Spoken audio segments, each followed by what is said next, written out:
Oh, say can you see by the dawn's early light. We all know what this is. This is the first line of our Star-Spangled Banner, which is our national anthem. But today I'm going to tell you the story of how that came about and hopefully inspire you to truly understand what that song means.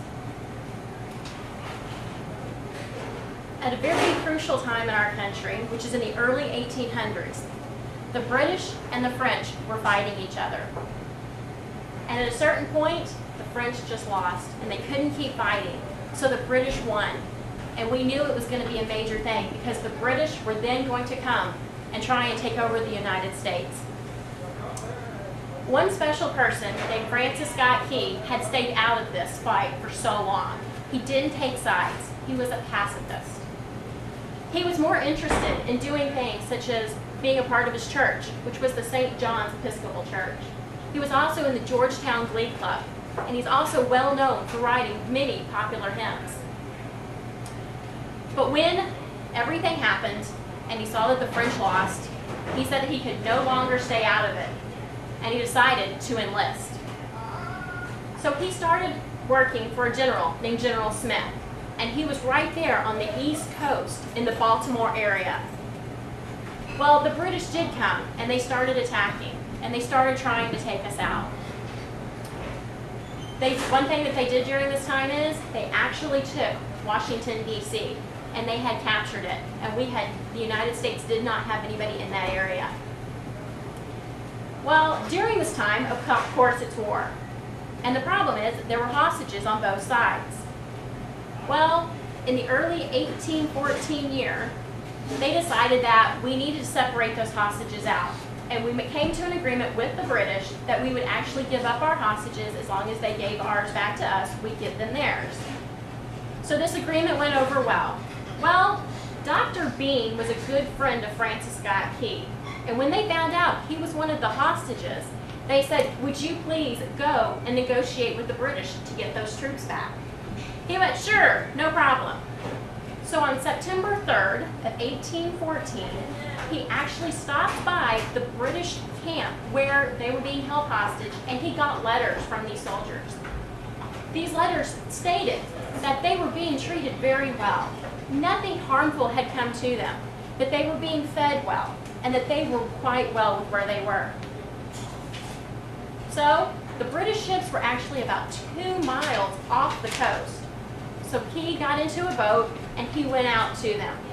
He got on the boat, he talked to the captain, he gave him the letters. Then Key said, may I go see the hostages? The captain said, sure. He goes down, he sees Dr. Bean. He sees that embrace that they have, and he knows that Dr. Bean is happy to have him there.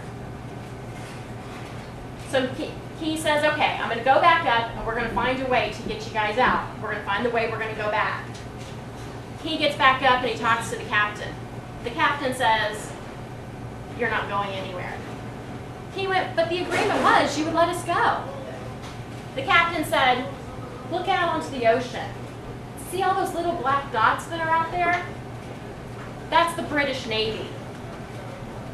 Now, look on the other side of the ship. See that little building right over there that's on the coast? That's your fort. Those ships are going to take out that fort. He knew there was nothing that he could do.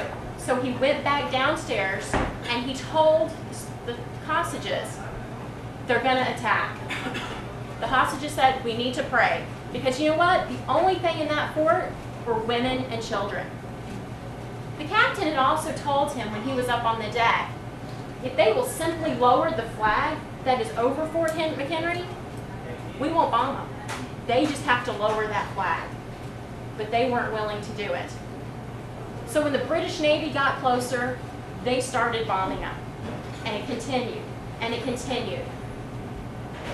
And the only way that the hostages and he knew that they were still going to that we still had a United States was because as the bombs were bursting in air, they could see that flag flying high above that fort. Around midnight, the bombing stopped. So Key went upstairs and he went, what's going on? Why did you stop? And the captain told him, because we're going to stop going after the fort. And now our goal is just to get that flag. So as the night progressed and bombing happened, Key would keep going back up onto the deck and making sure that that flag was still there.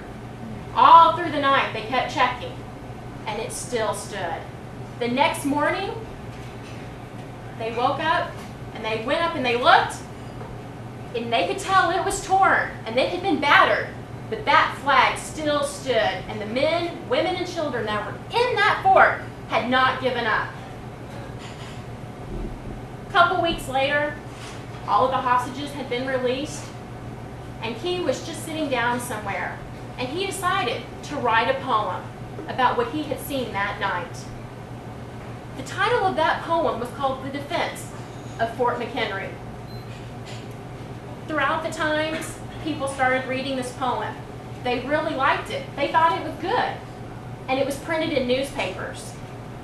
But when it was printed in those newspapers, they didn't title it The Defense of Fort McHenry. It was titled The Star-Spangled Banner. And there have been continual changes, slight little word changes. But that is the song that we now show as our national anthem that was enacted by Congress in 1931 for our country as our national anthem. And I just want you to think about every time you hear that song, especially during the political season that we're in, every sporting event, and everywhere you think about that you may hear it, I want you to be inspired and think back to those men, women, and children that night fought hard to make sure that that flag did not come down so that we would continue to have the freedoms that we have today. Remember, one poem, The Star-Spangled Banner, still inspires us today.